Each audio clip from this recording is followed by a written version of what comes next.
پل سے اتارو راہ گزر کو خبر نہ ہو.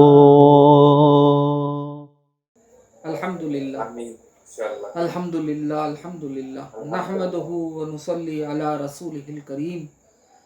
حق تعالیٰ کا بے انتہا فضل و احسان ہے کہ اس نے ہمیں سرکار دو عالم سرور کائنات صلی اللہ علیہ وسلم کی امت میں پیدا فرمایا اور ہمیں آپ کا امتی ہونے کا فخر عطا فرمایا. اور یہ بھی اللہ کا بڑا احسان ہے کہ حضور پاک سرور کائنات صلی اللہ علیہ وسلم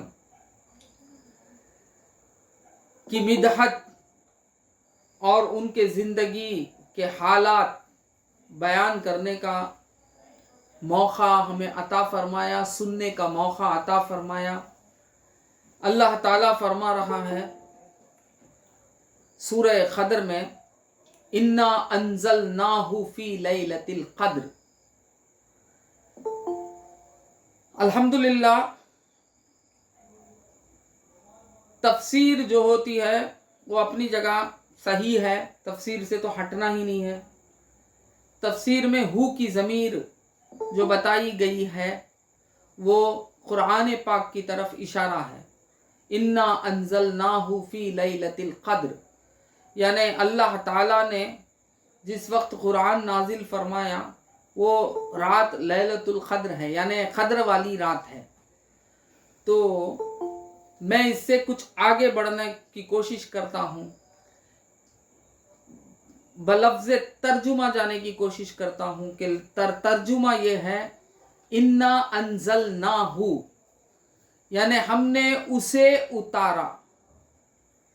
تو یہاں جب انہیں اتارا کی بات ہے تو ہو سکتا ہے یہاں یہ محمد الرسول اللہ کی طرف ہو، کہ میں یہ سمجھ رہا ہوں کہ جس رات محمد الرسول اللہ کا نزول ہوا اس رات کو اللہ تعالیٰ نے قدر والی رات فرمایا. بات سمجھ میں آئی؟ کلام اللہ کے اترنے کو جب قدر والی رات ہے تو محبوب خدا کے نزول کی رات وہ کیسے قدر والی رات نہ ہو؟ تو وہ رات قدر والی ہے. تو الحمدللہ بتایا جا رہا ہے کہ رمضان کے مہینے میں ہی قرآن اترا. تو الحمدللہ ہمیں بھی اس اترنے والے اس جو اترا ہے انا انزلناہ کی ضمیر اگر محمد الرسول اللہ کی طرف لیں تو وہ اترنے والے کی بات رمضان کے پورے مہینے میں انشاءاللہ ہم کریں گے. پورا مہینہ انشاءاللہ حضور اقدس صلی اللہ علیہ وسلم کی مدحت اور آپ ہی کے بارے میں بات کرتے رہیں گے. دیکھیے مولا، ایک بات میری جو سمجھ میں آئی، میں بہت غور و فکر کے بعد یہ سمجھا کہ ایک زمانہ ایسا تھا، وہ میرے تک بھی آ کر رک گیا، اس کے بعد کا زمانہ ایسا نہیں ہے. ایک زمانہ ایسا تھا کہ دادی رہتے تھے گھروں میں، نانی رہتے تھے گھروں میں. تو یہ دادی نانی یا دادا رہتے تھے گھروں میں. یہ دادا، یہ نانی، یہ دادی یہ کرتے کیا تھے کہ اپنے پوتا پوتی، اپنے بچوں کو واقعات سنایا کرتے تھے. انبیاء کے واقعات سنایا کرتے تھے، حضور اقدس صلی اللہ علیہ وسلم کے واقعات سنایا کرتے تھے. اس طرح سیرت پہنچتی تھی. بات سمجھ میں آئی؟ آج بھی الحمدللہ دادا بھی ہیں، دادی بھی ہیں، نانا بھی ہیں، نانی بھی ہیں، مگر حال بدل گیا ہے. آج وہ دادا دادی نانا نانی بھی اپنے آپ کو جوان ہی سمجھتے ہیں، ہاں، اور وہ کیا کرتے ہیں، واقعات وغیرہ سناتے نہیں بلکہ کیا پڑھتا ہے، کیا کماتا ہے، دنیا کیسی ہے تیری، اس طرف لگائے جاتے ہیں اور وہ بھی بڑے ایکٹیو ہو جاتے ہیں. بات سمجھ میں آئی؟ اس زمانے میں میرے دادی تھے الحمدللہ، ان کا بھی یہ حال تھا کہ انہوں نے بھی مجھے انبیاء کے واقعات سنایا کرتے تھے. جب بھی میں ان کو پاؤں دبایا کرتا تھا تو واقعات سنایا کرتے تھے. اس کی وجہ سے कई वाक़ियात हमारे जहन में, हमारे सीने में उतर गया। आज मैं देख रहा हूँ कि वो ज़माना नहीं है, आज दादी बनती ही नहीं है, वो जवानी रहती है ना, दादी बनती ही नहीं है, और कोई दादा बनता ही नहीं है, वो भी जवानी रहता है, और हर परेशानी में मुब्तला रहता है, और परेशान परेशान ज़िंदगी करके गुजार के क्या करता है, ख़त्म हो जाता है। तो इसलिए बेहतर ये है, क्योंकि देखिए इबादत जो है, इबादत का करना जो है, वो उसमें दो चीज़ें पैदा होती हैं, बल्कि तीन बोले जा, तीन चीज़ें पैदा होती हैं। एक पहले दुनिया के खौफ से, यानी ख्वाहिशात नफसानी को पूरा करने के लिए आदमी इबादतें की तरफ रुजू हो जाता है कि मेरी दुनिया अच्छी चले, मेरे माल में खैर व बरकत आ जाए, और मुझे कोई तकलीफ ना हो, परेशानी ना हो, इसलिए मैं इबादत करता हूँ, इबादत करता है। और दूसरा उक़बा का खौफ, यानी जन्नत की हासिल करने की ख्वाहिश, तमन्ना, और जहन्नम से बचने की का खौफ, या उस एतबार से इबादतें करने लगता है बंदा। बात समझ में आती मेरी? तीसरी चीज ये है रियाकारी, यानी लोग मुझे आबिद समझे, लोग मुझे नमाजी जाने, लोग मुझे परहेजगार तक़वा शियार जाने, लोग मुझे क्या जाने, रोज़दार जाने, इसलिए भी इबादतें होती हैं। अल्हम्दुलिल्लाह जैसा भी होती हैं, अल्लाह ताला उनकी इबादतों को कबूल कर रहा है, कबूल करते रहेगा, अल्हम्दुलिल्लाह। मगर इन तमाम से बढ़कर एक चीज़ है, वो है इस रियाकारी से बचकर इबादत करना और हुब्बे दुनिया के लिए इबादत नहीं करना, और उक़बा के यानी उक़बा में जहन्नम के खौफ से या जन्नत की तमन्ना से भी इबादत नहीं करना, बल्कि सिर्फ मुखलिस होकर अल्लाह ताला के लिए इबादत करना। तो अल्लाह ताला के लिए इबादत करना हो तो मुझे एक बात समझ में आई कि जिसके दिल में मोहब्बत रसूल सल्लल्लाहु अलैहि वसल्लम हो, वही मुखलिस होकर इबादत कर सकता है। बात समझ में आई? अब मोहब्बत हुजूर से कैसे होती है, ये हकीकत जानना है। मोहब्बत हुजूर से यानी किसी चीज़ से भी मोहब्बत कब होती है, जब उस चीज़ की हकीकतों से वाकिफ होते हैं, कि उसके रुतबे को पहचानते हैं, उसके हालात को जानते हैं, वो कितने बड़े रुतबे वाले हैं। जब रुतबा मालूम होता है तो खुद ब खुद मोहब्बत पैदा होती है कि हम किसके ग़ुलाम हैं। खाली ज़बान से हम ग़ुलाम रसूल कह लेना कमाल नहीं है, हाँ, ज़बान से हम नारा रिसालत पर या रसूल अल्लाह कह लेना कमाल नहीं है। ज़बान के साथ हमारे हाल भी वैसा ही होना चाहिए। हमारा ज़ाहिर भी बदलना है, हमारा बातिन भी बदलना है। सिर्फ ज़ाहिर बदला लेंगे तो भी बेकार है, बातिन न बदलेगा तो बेकार है। बातिन को बदलाना है, बातिन को बदला लेने के लिए हुब्बे रसूल बहुत ज़रूरत है। इसीलिए सरकार मदीना सल्लल्लाहु अलैहि वसल्लम ईमान वालों के बारे में फरमाया कि मुझसे मोहब्बत जो करता है वही मोमिन है। तो मैं इसीलिए इस टॉपिक को इस बार लिया कि भाई आज इस मौजू पर बात करना बहुत दूर हो गया है कि मोहम्मदुर रसूलुल्लाह की विलादत के औकात में क्या क्या हुआ। सरकार दो आलम सल्लल्लाहु अलैहि वसल्लम पैदा हुए तो कैसे पैदा हुए, हुजूर अक़दस सल्लल्लाहु अलैहि वसल्लम के वालिदैन का हाल क्या था। बात समझ में? तभी, वरना तो होगा क्या, जिस तरह हम पैदा हुए उसी तरह हुजूर को भी पैदा हुए मान रहे हैं। जिस तरह हम जिंदगी बसर कर रहे हैं हुजूर भी वैसे ही जिंदगी बसर करें, ये ख्याल पैदा हो रहा है। बल्कि आगे बढ़ते बढ़ते ये कहने लगते हैं کہ حضور میں اور ہمارے میں فرق کیا ہے۔ اب اسے لے کر آتے ہیں ایک آیت کو کہ قل انما انا بشر مثلکم کی آیت کو لے کر آ کر کہتے ہیں کہ دیکھو حضور کو اللہ تعالیٰ نے کہنے کا حکم دیا کہ تم ہماری ہی طرح ایک بشر ہو، کہہ دو۔ دیکھیے اس میں بھی بہت راز ہے، سمجھتے سمجھتے انشاءاللہ وہ بھی سمجھیں گے ہم۔ اس میں بھی بہت راز ہے، وہ بولنے کا کس طریقے سے بولا گیا، کس کو بولا گیا، مخاطب کون تھے، یہ تمام چیزیں ہوتی ہیں۔ ہر آیت کی ایک شان نزول ہوتا ہے، بات سمجھ میں آئی؟ وہ شان نزول کو سمجھنے کے بعد ہی سمجھ پڑتا ہے کہ یہ آیت کیا کہہ رہی ہے، یہ آیت کس کی طرف اشارہ کر رہی ہے، یہ آیت کسے مخاطب کر رہی ہے، بات سمجھ میں آئی؟ تو یہ بصورت اس آیت کو لے کر آ جاتے ہیں۔ اور بھی بہت سارے آیت ہیں جس طرح کے سرکار مدینہ صلی اللہ علیہ وسلم کی تعریف کی آیتیں تو بہت زیادہ ہیں قرآن پاک میں۔ اللہ تعالیٰ ایک جگہ فرما رہا ہے قد جاءکم من اللہ نور و کتاب مبین، یقیناً آیا وہ تمہارے پاس من اللہ، اللہ کی جانب سے۔ اللہ تعالیٰ فرما رہا ہے کہ اللہ کی جانب سے وہ تمہارے پاس آیا۔ کون آیا؟ ایک نور آیا اور ایک کھلی کتاب۔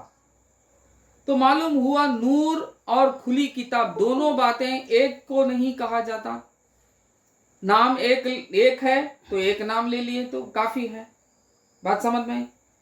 یہ نہیں کہ دونوں ایک ہی طرف، کتاب مبین اور نور یہ دونوں بھی قرآن پاک کو ہی کہتے ہیں، ایسا نہیں ہے۔ بہت سارے بزرگان دین نے اس کو سمجھایا ہے، بلکہ صحابہ نے سمجھایا ہے، اور سلطان المفسرین جس کا لقب سرکار مدینہ صلی اللہ علیہ وسلم نے دیا، حضرت ابن عباس، عبداللہ بن عباس رضی اللہ تعالی عنہ، یعنی عبداللہ بن عباس رضی اللہ تعالی عنہما نے فرمایا کہ نور جو ہے وہ محمد الرسول اللہ کی طرف اشارہ کیا گیا، بات سمجھ میں آئی؟ تو میں نے کل جو آپ کے سامنے جو حدیث رکھی مسند عبد الرزاق، اس میں کھل کر معلوم ہو رہا ہے کہ سرکار دو عالم صلی اللہ علیہ وسلم کی ایک حقیقت ہے، وہ حقیقت حضور اقدس صلی اللہ علیہ وسلم کی نورانیت ہے۔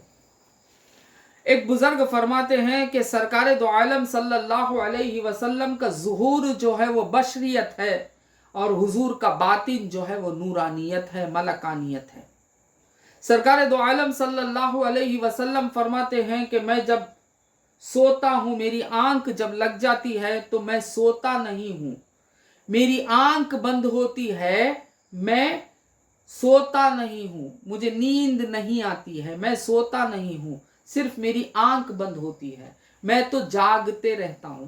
اسی لیے آپ کے نیند پر، یعنی آپ کے سو کر اٹھنے پر، ہم اگر سو کر اٹھیں گے تو وضو ہمارا ٹوٹ جاتا ہے، وضو کرنا پڑتا ہے۔ سرکار مدینہ صلی اللہ علیہ وسلم کے سو کر اٹھنے پر بھی وضو نہیں ٹوٹتا، ان کا وضو باقی کا باقی رہتا ہے۔ تو معلوم ہوا کہ ظاہر میں کچھ اور ہیں رسول اللہ، باطن میں کچھ اور ہیں رسول اللہ۔ تو ظاہر و باطن دونوں اعتبار سے سمجھنے کے لیے ہی اللہ تعالیٰ نے ہمیں پیدا فرمایا ہے، ہمیں امت بنایا ہے، ہمیں غلامیت میں سرکار مدینہ صلی اللہ علیہ وسلم کے کس لیے دیا، بات سمجھ میں؟ اصحاب رضوان اللہ تعالی علیہم اجمعین کا مقام کیوں بلند ہوا، کیوں رتبے میں سب سے افضل مخلوق بنی؟ وہ اس لیے کہ محمد الرسول اللہ کو دیکھتی بھی تھی، پہچانتی بھی تھی، سمجھتی بھی تھی، عرفان رسول اللہ کو برابر حاصل کیا کرتے تھے۔ اگر سرکار دو عالم صلی اللہ علیہ وسلم کی حقیقت سے وہ ناواقف ہوتے تو ایسے سوالات کیوں کیا کرتے کہ یا رسول اللہ یہ بتائیے کہ سب سے پہلے اللہ نے کس کو پیدا فرمایا؟ پھر یہ بھی ایک سوال ہے کہ دوسری روایت ہے کہ حضرت عرباز بن ساریہ رضی اللہ تعالی عنہ नबी करीम सल्लल्लाहु अलैहि वसल्लम से पूछा कि या रसूल अल्लाह कि आपकी नबूवत कब हुई, आपको अल्लाह ताला ने कब नबूवत से माला माल किया। जानते हैं सहाबी हैं, सहाबी रसूल हैं, जानते हैं 40 साल के बाद सरकार दो आलम सल्लल्लाहु अलैहि वसल्लम ने नबूवत का ऐलान किया। मगर जब सरकार को पूरी तरीके से देखने लगे, पहचानने लगे, तो पहचान लिए कि ये रसूल 40 साल की उम्र में जो नबूवत का ऐलान किया है वो सिर्फ ऐलान है, हकीकत कुछ और है। तो हकीकत जानने के लिए तड़प कर पूछने लगते हैं कि या रसूल अल्लाह बताइए कि आप कब खातिमुन नबीयीन हुए। तो सरकार दो आलम सल्लल्लाहु अलैहि वसल्लम ने फरमाया, बेशक मैं हक ताला के नजदीक खातिमुन नबीयीन हो चुका था और आदम अलैहिस्सलाम हनोज अपने खमीर ही में पड़े थे, यानी अभी उनका पुतला तैयार नहीं हुआ था। सरकार दो आलम सल्लल्लाहु अलैहि वसल्लम फरमाते हैं अभी उन हजरत आदम अलैहिस्सलाम का पुतला तैयार नहीं हुआ था, वो अभी पानी और मिट्टी के दरमियान में रहे। मैं उस वक्त क्या हूं, खातिमुन नबीयीन हूं। अल्लाह ताला ने मुझे नबूवत फकत नहीं दी बल्कि मर्तबा रुतबा भी दे दिया कि तुम खातिमुन नबीयीन हो। बात समझ में? एक होता है मर्तबे का अता कर देना, एक होता है ज़ुहूर। बात समझ में? किसी को गवर्नमेंट अपॉइंट कर देती है मगर अभी इंचार्ज नहीं लेता है, वो इंचार्ज लेने में देरी होती है मगर अपॉइंटमेंट हो जाता है। जिस वक्त अपॉइंटमेंट होता है उस वक्त उसे रुतबा मिल जाता है। तहसीलदार है तो उसे बताया जाता है कि ये तहसीलदार है, कमिश्नर है उसे बताया जाता है कि कमिश्नर है। बात समझ में आई? जब उसे बताया जाता है, उसे अपॉइंटमेंट दे दिया जाता है, अपॉइंट कर लिया जाता है, वहां से वो क्या हो जाता है, तहसीलदार हो जाता है। मगर अभी वो कहाँ का तहसीलदार, कौन सी जगह का अभी उस नहीं है, मालूम नहीं हुआ, अभी वो इंचार्ज भी नहीं लिया। बात समझ में? मगर वो हो गया क्या, तहसीलदार। उसके बाद कौन सी जगह खाली है, कौन सी जगह में उसको डिप्यूट करना है, मालूम कर कर वो डिप्यूट करने का ऑर्डर आता है। अब वो जाता है वहां, इंचार्ज बनता है, तब लोगों को मालूम होता है कि ये हमारा तहसीलदार है। मगर वो हकीकत में गवर्नमेंट के एतबार से कभी का की तहसीलदार हो गया। बात समझ में आई?